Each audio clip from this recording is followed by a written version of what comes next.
এবারের লোকসভা ভোটে অন্যান্য বছরের তুলনায় বেশ কিছু পরিবর্তন থাকছে। মকপোলের সময় পরিবর্তন হয়েছে। এবারে মকপোল শুরু হবে সকাল 5:30টায়।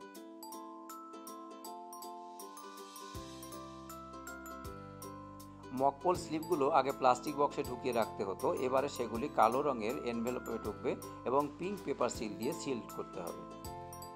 এবার প্লাস্টিক বক্স থাকবে না।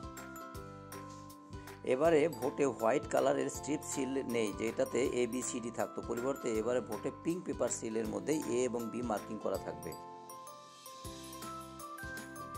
এবারের ভোটে পোলিং পার্টি ডিসি থেকে EVM নেওয়ার পরে কোনোভাবেই সেটি টেস্ট করতে পারবে না। এটি স্ট্রিক্টলি বারণ করা আছে।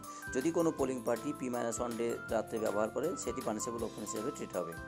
এবারের ভোটে যে EVM ব্যবহার করা হবে সেটি M3 মডেলের। সেটি একটি অটো পাওয়ার কাট EVM এবং ব্যাটারি কত আনইউজড আছে সেটির পার্সেন্টেজ ডিসপ্লে থাকবে। আগে রিসিভিং সেন্টারে 4টি প্যাকেজ জমা পড়তো, এবারে ভোটে RCতে মোট 6টি প্যাকেট জমা পড়বে। প্রথম প্যাকেট সাদা রঙের হবে, EVM পেপারস এর মধ্যে থাকবে।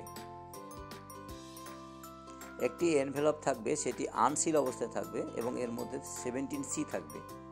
আরেকটি আনসিল এনভেলপ যার মধ্যে থাকবে প্রিজাইডিং অফিসারের রিপোর্ট P1, 2 এবং 3।